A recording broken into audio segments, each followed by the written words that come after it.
कैसे हैं सब बढ़िया सबके जीवन में। तो जैसा कि मैंने आपसे बोला था कि अब हम लोग ट्रिक करेंगे एमओटी का, क्योंकि अब वो क्वेश्चन अगर आएगा तो डायग्राम बनाने में बहुत ज़्यादा समय लग जाएगा।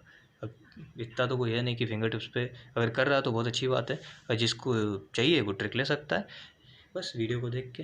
तो मैं अभी लिख लेता हूँ फिर आपको दिखाता हूँ। हाँ जी, तो आपको क्या करना है, हम टोटल इलेक्ट्रॉन स्पीशीज़ जो है, मान लो कि जैसे हमारे पास CO है तो कार्बन 6 और ऑक्सीजन कितना होता है यार, 8 होता है। हाँ, तो 8 और 6 14, तो 14 इलेक्ट्रॉन स्पीशीज़ है। तो यहाँ पे हमारे इलेक्ट्रॉन स्पीशीज़ हैं जिसमें जैसे कि एक एटम है जिसके अंदर 8 इलेक्ट्रॉन है। तो 8 से लेकर 20 तक हमने इलेक्ट्रॉन स्पीशीज़ लिख दी, मतलब टोटल इलेक्ट्रॉन स्पीशीज़ 8 से लेकर हमने 20 तक लिखे। यहीं इसी के बीच में वो क्वेश्चन पूछता है नीट के लिए। एम्स के लिए थोड़ा सा हाई लेवल जाएगा, 8 के नीचे पूछेगा या 20 के नीचे पूछेगा, 20 के ऊपर पूछेगा, तो वो भी हो जाएगा। पहले आप ये इतना तो कर लो, नीट का कर लेते हैं, फिर अपन एम्स का करते हैं, टोटल इलेक्ट्रॉन स्पीशीज़। फिर उसके बाद क्या है, बॉन्ड ऑर्डर। अब बॉन्ड ऑर्डर निकालने का क्या तरीका मैं जो आपको बताने जा रहा हूँ।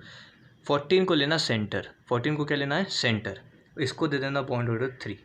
ठीक है, 14 को हमने लिया है सेंटर। अब मैं इसके राइट जाऊँ या इसके लेफ़्ट जाऊँ, मैं इसके राइट जाऊँ या इसके लेफ़्ट जाऊँ, 0.5 मुझे कम करते जाना है। तो अगर मैं 0.5 कम करता जाऊँगा तो मुझे बॉन्ड ऑर्डर मिल जाएगा। अच्छा ठीक है, चलो देख लेते हैं। तो अगर मैं यहाँ पे 0.5 कम करूँगा, 2.5 2, हाँ जी, तो मैंने ये लिख दिया बॉन्ड ऑर्डर। अब इसके हिसाब से हमें करना है, कैसे करना है देखो।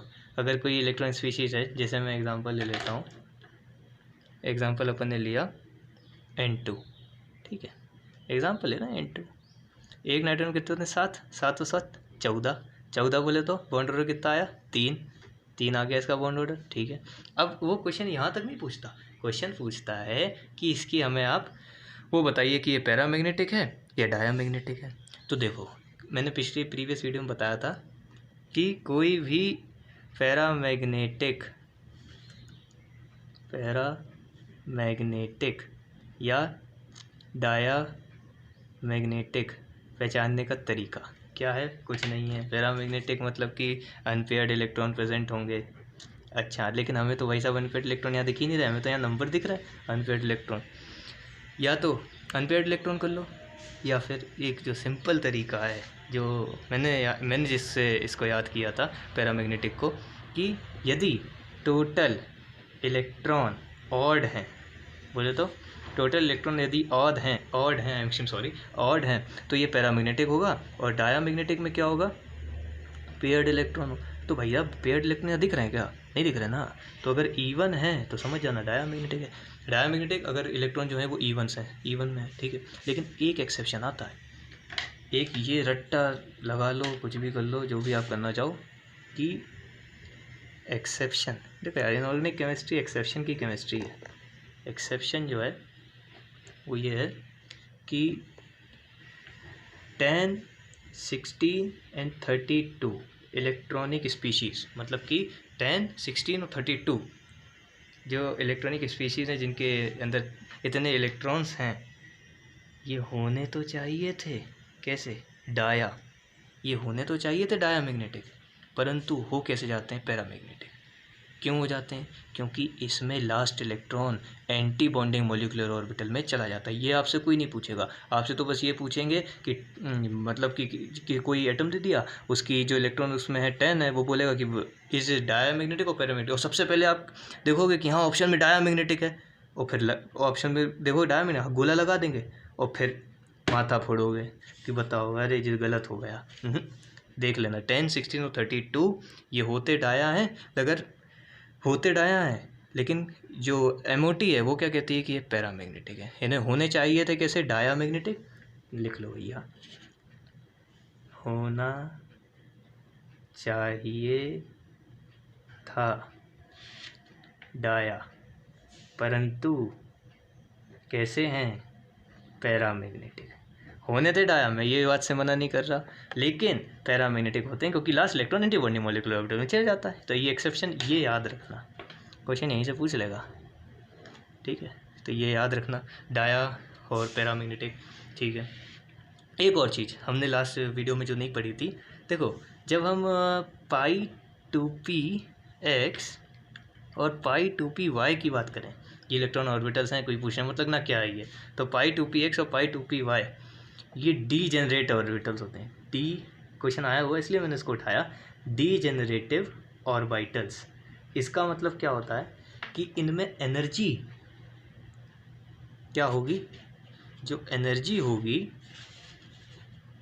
इनको हम डीजेनरेटिव ऑर्बिटल्स बोलते हैं। इसका मतलब सिंपल है कि इनमें जो है एनर्जी जो है वो कैसी होगी, सेम होगी, ठीक है।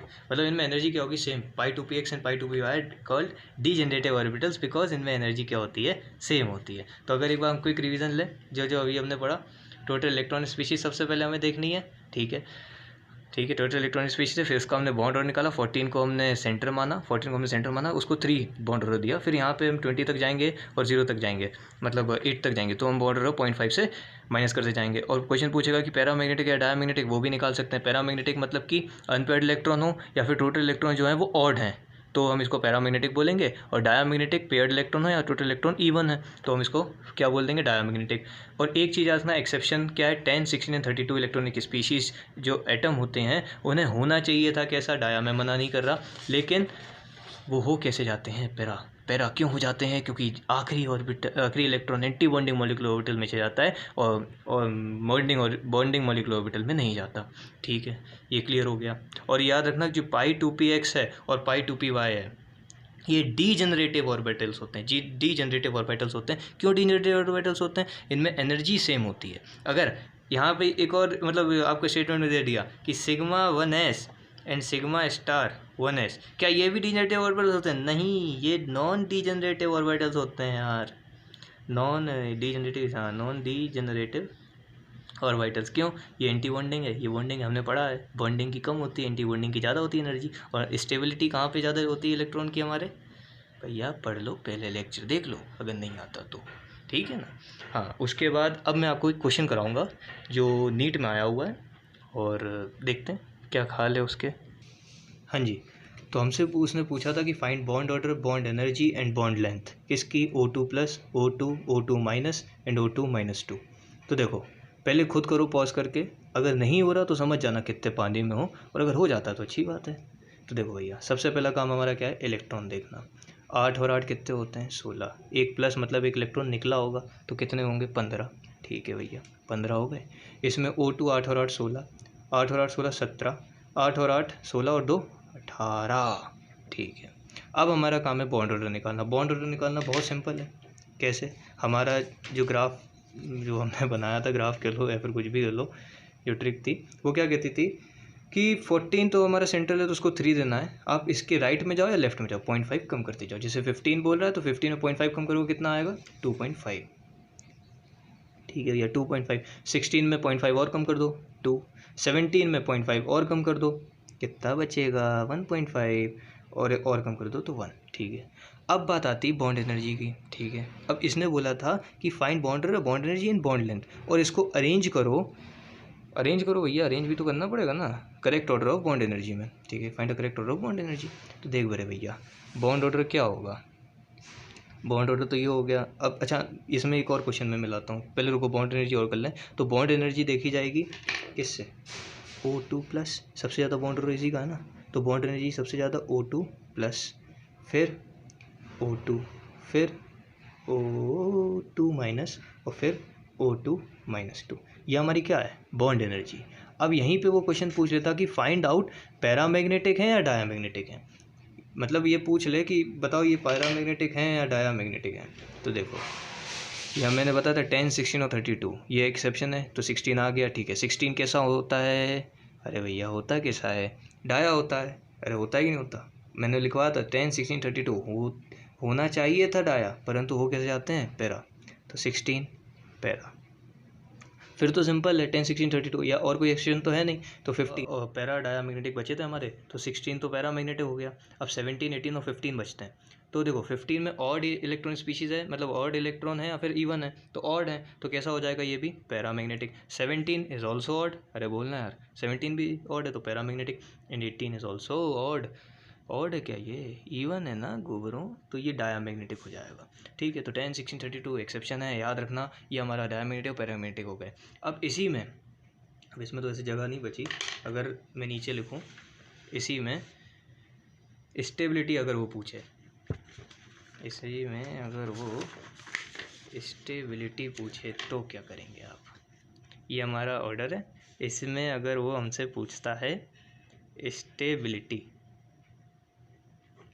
स्टेबिलिटी अगर वो पूछता है, तो मैंने लास्ट में एक चीज़ लिखवाई थी लास्ट वीडियो में, ये कि जो बॉन्ड एनर्जी होती है वो डायरेक्टली प्रोपोर्शनल होती है बॉन्ड ऑर्डर के। और बॉन्ड ऑर्डर हम कैसे निकालते थे, कितने बॉन्ड बना रहा है, कितनी डंडी, और स्टेबिलिटी किसके डायरेक्टली प्रोपोर्शनल है, बॉन्ड ऑर्डर के। तो मेरा काम इससे हो जाएगा, stability is directly proportional to bond order. तो बॉन्ड ऑर्डर सबसे ज़्यादा हमारा किसका था, O2 प्लस का। अरे बोलना यार, हाँ तो स्टेबिलिटी किसका था, O2 प्लस का।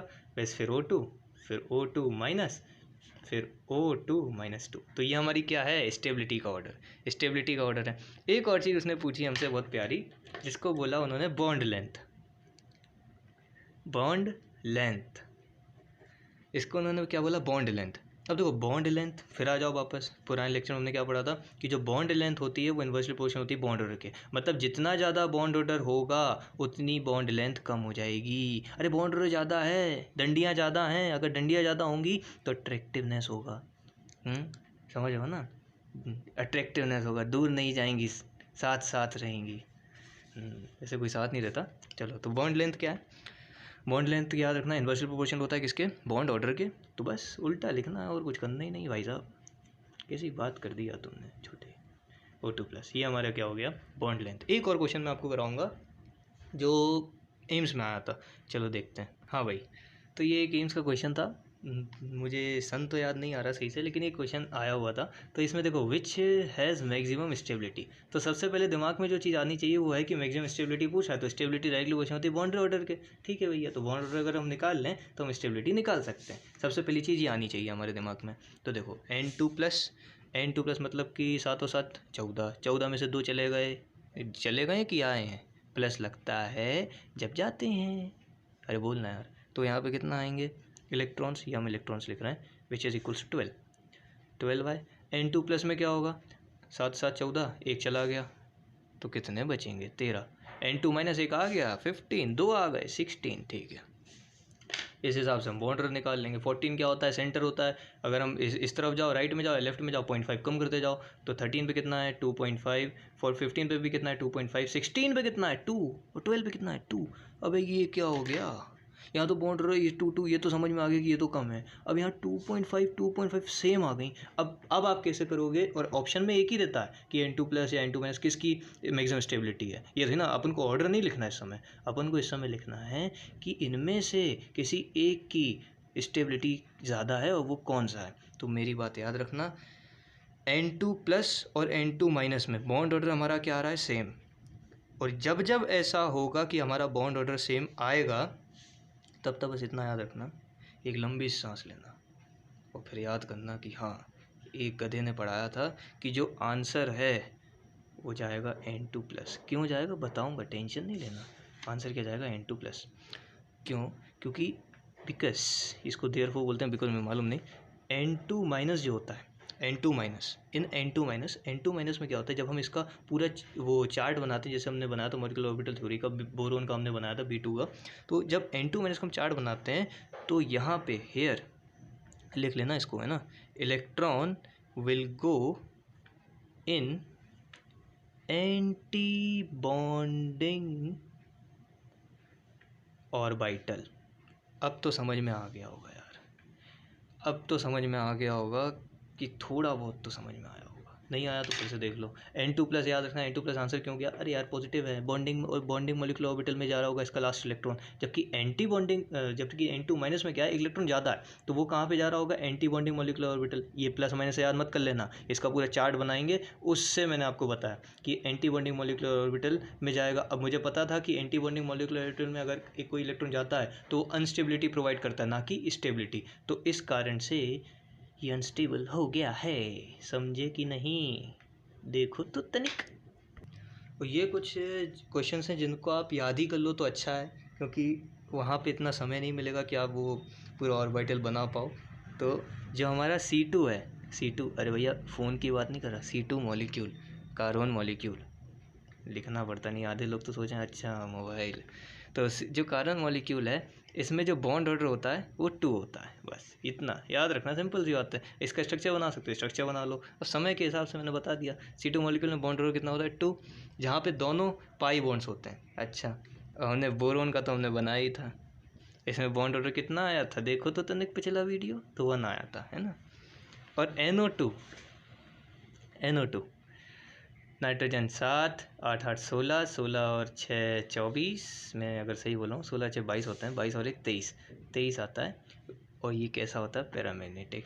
अब ये मत बोलना कि आपने तो भैया 20 तक ही बताए थे, इसको याद कर लो, या तो स्ट्रक्चर बना लो या याद कर लो। ये क्वेश्चन वही है जो आए हुए हैं।